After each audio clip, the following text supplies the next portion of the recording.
हमेशा के लिए एक जैसा रहना ही सबसे अच्छा है। इसके बाद मुजान गुस्से में कहता है, 113 सालों में पहली बार कोई अपर डीमन मारा गया है, तो मुझे कोई भी गलत इन्फॉर्मेशन मत देना। मुजान फिर ग्योको की गर्दन नीचे फेंक देता है और उसे ऑर्डर देता है कि वो हान टेंगो के साथ उस जगह जाकर ये कंफर्म करे कि उसकी इन्फॉर्मेशन सही है या नहीं, और अब वो अपर डीमंस की हार बर्दाश्त नहीं करेगा। इसके बाद मुजान यहाँ से गायब हो जाता है। ग्योको को ये अच्छा नहीं लगता कि उसे हान टेंगो के साथ काम करना पड़ेगा। डोमा फिर ग्योको से पूछता है कि तुम्हारे पास कौन सी इन्फॉर्मेशन है और मैं भी तुम्हारे मिशन में शामिल होना चाहता हूँ। ग्योको उसे कुछ नहीं बताता और अकाजा यहाँ आकर डोमा का सिर काट देता है और बोलता है कि मुजान ने तुम्हें कोई ऑर्डर नहीं दिए हैं, तो तुम बीच में मत पड़ो। तभी अकाजा का भी हाथ कट जाता है और अचानक ही कोकुशिबो उसके सामने आ गया था। उसकी प्रेजेंस से ही सबके रोंगटे खड़े हो जाते हैं। डोमा अपना सिर हील करते हुए कहता है कि हम दोनों दोस्त तो बस मस्ती कर रहे थे, वरना मैं आसानी से अकाजा के अटैक को डॉज कर सकता था। कोकुशिबो फिर भी अकाजा को डांटता है कि उसे अपने से बड़े रैंक वाले डीमन पर अटैक नहीं करना चाहिए, और अगर उसे इससे कोई प्रॉब्लम है तो वो उसे या डोमा को लड़ाई में हरा कर उनकी जगह ले सकता है। डोमा कहता है कि अकाजा किसी भी हाल में उन दोनों को हरा नहीं सकता है। डोमा अकाजा के बाद डीमन बना था, लेकिन फिर भी वो उसके अपर वाली रैंक में है। शायद इसी बात से अकाजा उससे जलता है। इसके बाद हम पहली बार अपर 1 का चेहरा देखते हैं, जिसकी 6 आंखें हैं। अकाजा उससे कहता है कि वो एक दिन उसे जरूर मारेगा, और कोकुशिबो ये कहकर यहाँ से गायब हो जाता है कि पूरी कोशिश करना। फिर अकाजा भी यहाँ से जाने लगता है। नाकी में फिर ग्योको और हान टेंगो को उनके सीक्रेट मिशन पर भेज देती है। डोमा नाकी में से रिक्वेस्ट करता है कि उसे भी मिशन पर भेज दे, लेकिन नाकी में उसकी नहीं सुनती और डोमा को अपने घर पहुंचा देती है, जहां उससे मिलने कोई आया था।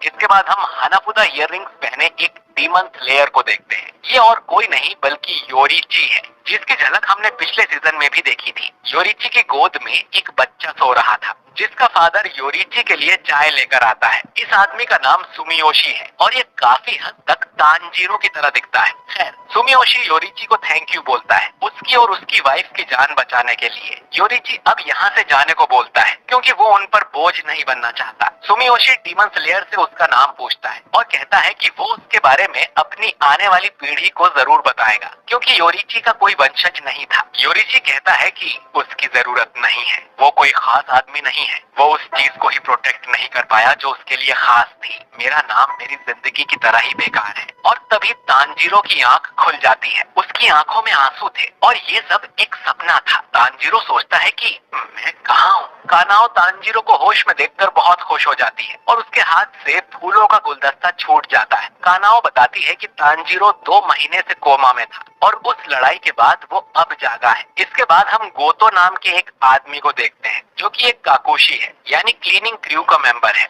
गोतो हाशिरा मीटिंग के दौरान भी मौजूद था और 2 महीने पहले तांजीरो इसी को मिला था। गोतो तांजीरो के लिए एक मिठाई लेकर जा रहा था। क्योंकि उसकी नाक बहुत तेज है, तो शायद इसकी खुशबू से तांजीरो कोमा से बाहर आ जाए। कमरे में उसे टूटा हुआ गुलदस्ता मिलता है, जिसे वो साफ करने लग जाता है और मन ही मन कानाओ से कहता है कि ये कितनी अजीब लड़की है, कुछ भी फोड़ती रहती है। लेकिन वो उसे डांट नहीं सकता क्योंकि उसकी रैंक गोतो से ज्यादा है। बेड के पास जाकर गोतो को पता चलता है कि तांजीरो को होश आ गया है, तो वो बहुत जोर से कानाओ पर चिल्लाने लगता है, ये कोमा से बाहर आ गया है, ये बात किसी को बताई क्यों नहीं, छोटी बच्ची हो क्या। इसके बाद गोतो गला फाड़ कर चिल्लाता है कि तांजीरो कोमा से बाहर आ गया है। ये सुन कियो, सुमी, नाहो और आइयो भी यहाँ आ जाती हैं। तांजीरो अपने बाकी दोस्तों के बारे में पूछता है तो गोतो बताता है कि जेनित्सु को 2 दिन पहले ही होश आ गया था और उसे उसकी मर्जी के खिलाफ अगले मिशन पर भी भेज दिया गया है। वहीं उजुई अपनी तीनों वाइफ्स के साथ चला गया था। वहीं इनोसुके मरने जैसी हालत में है क्योंकि जहर उसकी बॉडी के अंदर तक चला गया है। तांजीरो बोलता है कि फिर तो मुझे जरूर भ्रम हो रहा है, क्योंकि इनोसुके मुझे छत से चिपका हुआ नजर आ रहा है। सब ऊपर देखते हैं और इनोसुके सच में छत से लटक रहा था। इनोसुके बेड पर कूदते हुए बोलता है कि मैं तुमसे 7 दिन पहले होश में आ गया था तानपाचीरो। तांजीरो कहता है कि अच्छा है, तुम कमाल के हो इनोसुके। कियो इसके बाद तांजीरो को एक जानवर के बारे में बताती है जिसका नाम हनी बैगर है, जिस पर जहर का कोई असर नहीं होता। इनोसुके भी बिल्कुल इसके जैसा ही है और उस पर भी जहर का कोई असर नहीं होता है। ये सुन इनोसुके फूल जाता है और खुद को अमर समझने लगता है। तो आइयो बताती है कि जहर के साथ साथ मेडिसिन का भी उसके ऊपर कोई असर नहीं होता, तो उसे संभल कर रहना चाहिए।